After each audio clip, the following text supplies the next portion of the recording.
بسم اللہ الرحمن الرحیم۔ السلام علیکم ورحمۃ اللہ وبرکاتہ۔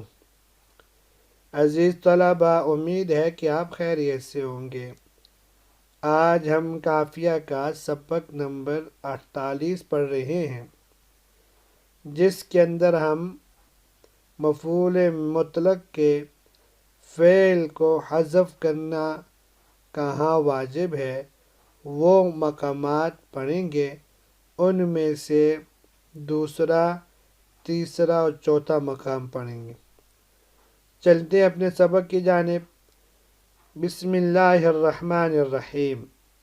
او وقع مکررا نحو ما انت الا سیرا وما انت الا سیر البرید وانما انت سیرا وزید سیرا سیرا ومنها ما وقع تفصیلا لأثر مضمون جملة متقدمة مثل فشد الوثاق فإما منا بعد وإما فداء ومنها ما وقع للتشبيه علاجا بعد جملة مشتملة على اسم بمعناه وصاحبه نحو مررت به فإذا له صوت صوت حمار وصراخ صراخ الثقلى۔ ترجمہ دیکھ لیتے ہیں۔ او وقع مکررا مثل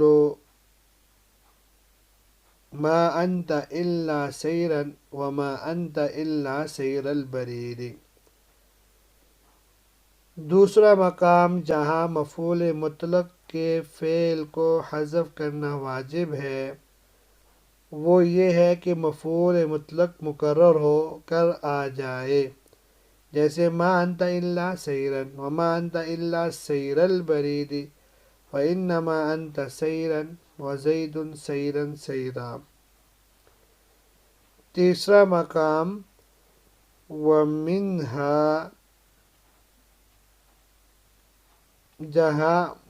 ومنها ما وقع تفصیلا لأثر مضمون جملة متقدمة مثل فشد الوثاق فإما منا بعد وإما فداء۔ اور ان میں سے ایک مقام یہ بھی ہے جہاں فعل کا حذف کرنا واجب ہے، وہ مفعول مطلق جو پہلے والے جملے سے حاصل شدہ مصدر کی غرض و غایت کی تفصیل کو بیان کرنے کے لیے لایا گیا ہو، جیسے فشد الوثاق کہ مشرکین کو باندھ لو رسیوں سے، پھر اس کے بعد فإما منا بعد وإما فداء، پھر اس کے بعد یا تو احسان کا معاملہ کرو یا فدیہ لینا ہے۔ ومنها ما وقع للتشبیہ علاجا، اور چوتھا مقام جہاں مفعول مطلق کے فعل کو حذف کرنا واجب ہے وہ یہ ہے کہ مفعول مطلق جو تشبیہ کے لیے ہو، افعال جوارح میں سے کسی فعل کا مصدر ہو اور ایسے جملے کے بعد ہو جو مشتمل ہو ایسے اسم پر جو مفعول مطلق کا ہم معنی ہو اور مشتمل ہو صاحب اسم پر، جیسے مررت به فإذا له صوت صوت حمار وصراخ صراخ الثقلى۔ آج کے سبق کے اندر ہم مفعول مطلق کے فعل کے حذف وجوبی کا دوسرا، تیسرا اور چوتھا مقام پڑھیں گے۔ تو چلتے ہیں۔ او وقع مکررن سے صاحب کتاب رحمہ اللہ نے مفعول مطلق کے فعل کو حذف کرنا کی دوسرا مقام ذکر کیا کہ کسی جگہ پر مفعول مطلق مقرر آیا ہو اور اس سے پہلے ایسا اسم ہو جو مبتدا ہو اور خبر کا تقاضا بھی کر رہا ہو، لیکن باوجود وہ مفعول مطلق اس کے لیے خبر نہ بن سکتی ہو، جیسے زید سیرا سیرا، یہ اصل میں زید یسیر سیرا تھا یسیر فعل کو حذف کر کے سیرن کو اس کا قائم مقام بنایا گیا تو زید سیرن سیرن بن گیا۔ یہاں حذف فعل اور پھر مفعول مطلق کو اس کے قائم مقام بنانے کا قرینہ یہ ہے کہ اس طرح جملہ لانے سے مقصود ہمارا دوام اور استمرار ہوتا ہے اور فعل استمرار کا مخالف ہوتا ہے، اس لیے اس کے حذف کو واجب قرار دیا۔ جہاں کئی مفعول مطلق مقرر تو ہو لیکن اس سے پہلے کوئی اسم نہ ہو بلکہ فعل ہو تو ایسے موقع پر فعل کو حذف نہیں کیا جائے گا بلکہ اسے اپنے حال پہ برقرار رکھا جائے گا، جیسے سورہ فجر میں اللہ فرماتے ہیں کَلَّا اِذَا دُکَّتِ الْأَرْضُ دَکًّا دَکًّا۔ یہاں دکن دکا مفعول مطلق ہے، دک کا فعل موجود ہے اس لیے اس کا مفعول مطلق ہے، کیونکہ شرط یہ تھی کہ مفعول مطلق مقرر جہاں ہوگا اس سے پہلے ایسا اسم ہو جو مبتدا ہو اور خبر کا متقاضی ہو، لیکن یہاں مفعول مطلق سے پہلے فعل مجرور واقع ہے جو مبتدا نہیں بن سکتا، اس لیے یہاں حذف فعل نہیں کیا گیا۔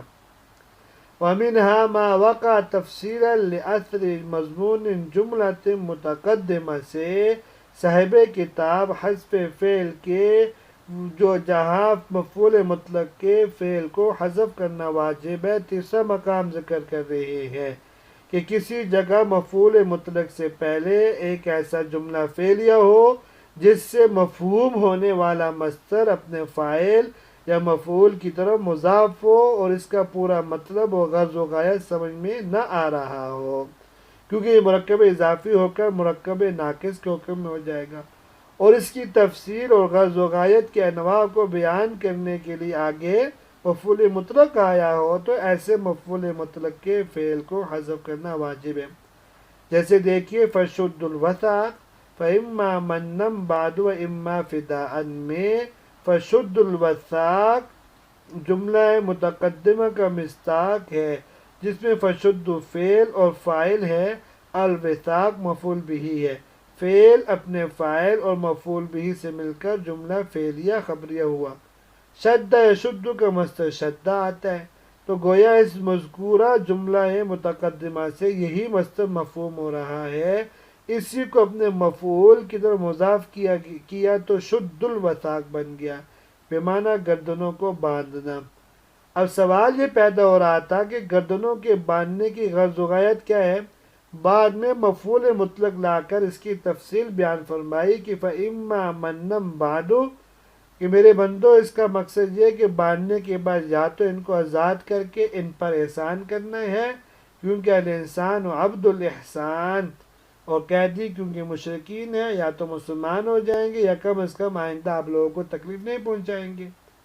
فَإِمَّا فِدَاءً اور دوسرا مقصد یہ بیان فرمایا کہ ان سے فدیہ لے کر ان کو چھوڑ دینا ہے، لہٰذا آیت مبارکہ کی تقدیری عبارت یہ ہوگی فَشُدُّ الْوَثَاقَ تَمُنُّونَ مَنًّا وَإِمَّا تَفْدُونَ فِدَاءً۔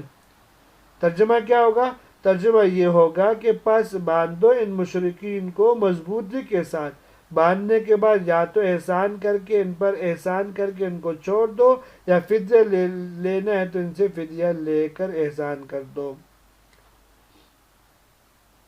اب دیکھیے اسی طرح ایک اور مثال ہے جَلَسَ زَیدٌ فَإِمَّا أَكْلًا بَعْدُ وَإِمَّا شُرْبًا۔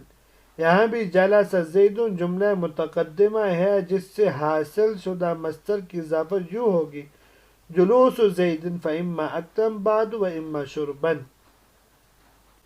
اب جو مثال دی صاحب کتاب نے فَشُدُّ الْوَثَاقَ، یہاں اشکال واقع ہو سکتا ہے کہ فَشُدُّ الْوَثَاقَ کو خواہ مخواہ مرکب اضافی بنایا گیا، حالانکہ اس کو اپنے حال پہ رکھتے تو مرکب مفید ہوتا، اتنے تکلفات کی ضرورت ہی نہ ہوتی۔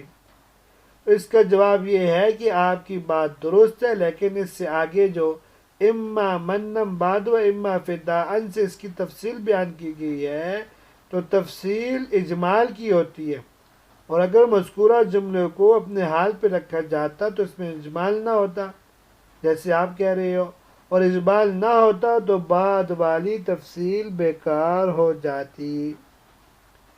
اسی لیے قرآن مجید تو ہر عیب سے پاک ہے، تو اس سے ثابت ہوگی بات کہ پہلے سے اس میں اجمال ماننا پڑے گا، اور مرکب اضافی ہی کی صورت میں ہو سکتے ہیں، نہ کہ مرکب مفید کی صورت میں۔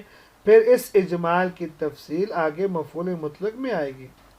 تو گویا اما منم بعدو تفصیل کے لیے یہ دلالت کر رہا ہے کہ فعل کو مصدر مضاف کی تعویل میں لے کر اپنے فاعل یا مفعول کی طرف مضاف کرنے پر، اس کے بعد یہ بات ذہن میں رہے، ایسے مقام پر فعل کو حذف کرنا کی جو واجب ہے اس کی دو وجہ ہیں۔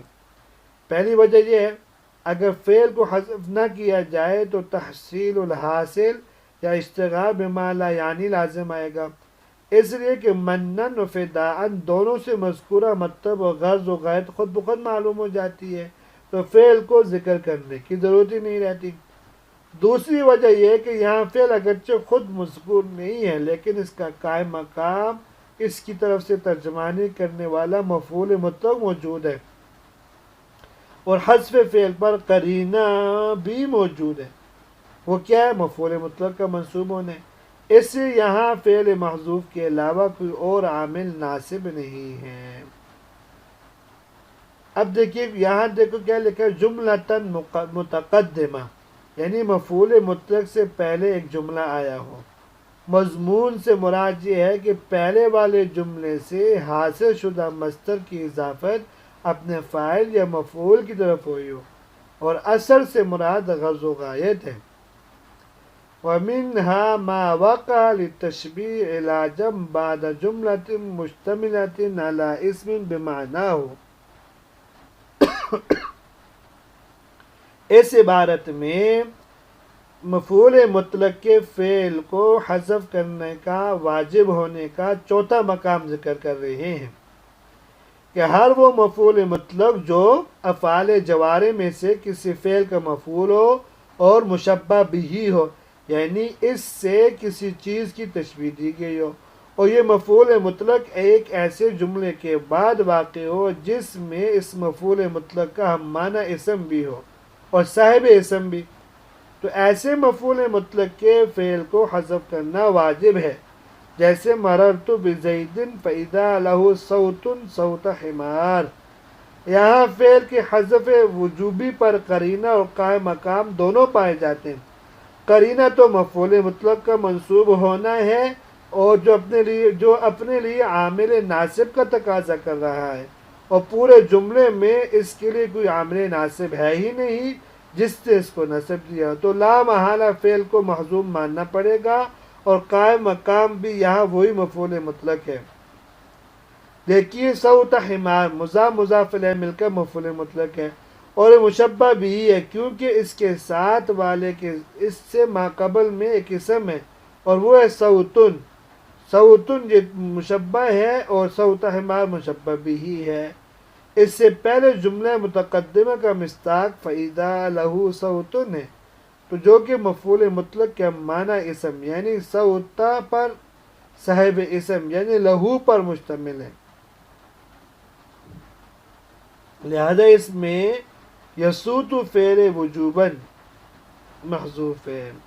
وَهَكَذَا مَرَرْتُ بِهِ فَإِذَا لَهُ صِرَاخٌ كَصَرَاخِ الثُّقْلَى، اس میں بھی یسح فعل وجوباً محذوف ہے۔ صاحب کتاب نے مسئلہ ایک اور مثال دو بیان فرمائی ہے، اس سے یہ بتانا چاہ رہے ہیں کہ مفعول مطلق کی ذوی العقول کی طرف بھی اضافت ہو سکتی ہے، اور دوسری مثال ہے جس کی دوسری مثال ہے، اور غیر ذوی العقول کی طرف بھی اضافت ہو سکتی ہے جس کی پہلی مثال ہے۔ اور دوسری وجہ یہ ہے کہ اس سے یہ بتانا چاہ رہے ہیں کہ یہ معرفہ کی طرف بھی مضاف ہو سکتا ہے جیسے دوسری مثال میں، اور نکرہ کی طرف بھی جیسے پہلی مثال میں۔ مفعول مطلق کے متعلق ہم نے پڑھا تھا یہ کبھی بیان عدد کے لیے آتا ہے، کبھی بیان نوع کے لیے، کبھی تاکید کے لیے۔ یہاں جو اوپر مثالوں میں مفعول مطلق ہے تو یہ بیان نوع کے لیے ہے۔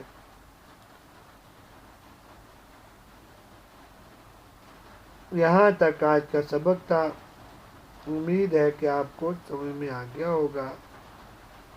اللہ تبارک و تعالی ہم سب کا حامی و ناصر ہو. اجازت دیجیے. السلام علیکم ورحمۃ اللہ وبرکاتہ.